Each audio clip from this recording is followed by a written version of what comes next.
ಇನ್ನು ಡಿಸೆಂಬರ್ ತಿಂಗಳಿನಲ್ಲೇ ಸಂಪುಟ ಪುನರ್ರಚನೆಯಾಗುವಂತಹ ಎಲ್ಲ ಸಾಧ್ಯತೆ ಕಂಡು ಬರ್ತಾ ಇದೆ. ಡಿನ್ನರ್ ಮೀಟ್ ಬೆನ್ನಲ್ಲೇ ಡಿಸೆಂಬರ್ ಡೇಟ್ ಫೈನಲ್ ಆಗಿದೆ. ಸರ್ಕಾರದ ಸಚಿವರಿಂದಲೇ ಸಿಕ್ಕಿದೆ ಈ ಡಿಸೆಂಬರ್ ತಿಂಗಳ ರೀಶಫಲ್ನ ಸುಳಿವು.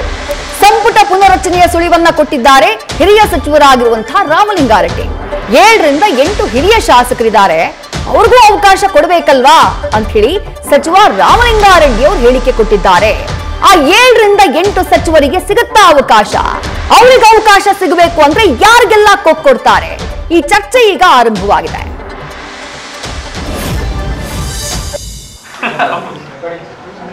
ಹಳಬರದ ಜನ ಇದಾರಲ್ಲ, ಅವಕಾಶ ಕೊಡ್ಬೋದು, ಡಿಸೆಂಬರ್ಗೆ ಹಾಕ್ಬೋದು. ಹಳಬರದ ಜನ ಇದಾರಲ್ಲ, ಅವಕಾಶ ಕೊಡ್ಬೋದು, ಡಿಸೆಂಬರ್ಗೆ ಹಾಕ್ಬೋದು. ಹಳಬರದ ಜನ ಇದಾರಲ್ಲ, ಅವಕಾಶ ಕೊಡ್ಬೋದು, ಡಿಸೆಂಬರ್ಗೆ ಹಾಕ್ಬೋದು. ಹಳಬರದ ಜನ ಇದ್ದಾರೆ. ಮತ್ತಷ್ಟು ಡೀಟೇಲ್ಸ್ ನಮ್ಮ ಪ್ರತಿನಿಧಿ ಗಣಪತಿ ನೀಡ್ತಾ ಹೋಗ್ತಾರೆ. ಗಣಪತಿ, ಅಲ್ಲಿಗೆ ರೀಶಫಲ್ ಆಗೋದಂತೂ ಪಕ್ಕ. ಸಿಎಂ ಸಿದ್ದರಾಮಯ್ಯ ಅವರು ಅವತ್ತು ಅದನ್ನೇ ಡಿನ್ನರ್ ಮೀಟಿಂಗ್ ನ ಬಳಿಕ ಪುನರುಚ್ಚರಿಸಿದ್ದಾರೆ ಸಚಿವ ರಾಮಲಿಂಗಾರೆಡ್ಡಿ ಅವರು. ಹಳಬರಿಗೆ ಅವಕಾಶ ಕೊಡಬೇಕಲ್ಲ ಅಂತ ಹೇಳಿದ್ದಾರೆ.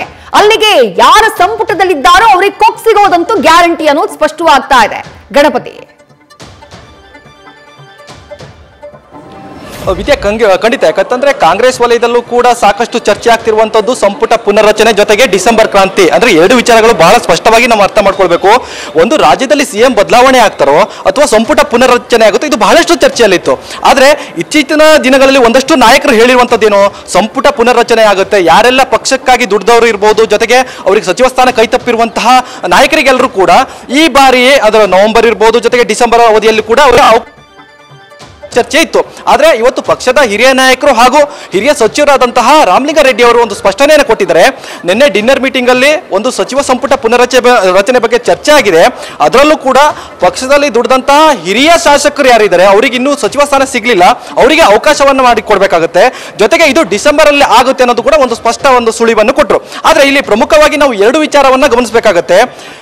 ಕಾಂಗ್ರೆಸ್ ವಲಯದಲ್ಲಿ ಸಿಎಂ ಬದಲಾವಣೆ ಬಹಳಷ್ಟು ಚರ್ಚೆ ಆಗಿರುವಂತಹ ಸಂದರ್ಭದಲ್ಲಿ ಸಿದ್ದರಾಮಯ್ಯ ಅವರ ಬಣ ಒಂದು ವಿಚಾರವನ್ನ ಚರ್ಚೆ ಮಾಡಲಿಕ್ಕೆ ಹರಿಬಿಡುತ್ತೆ.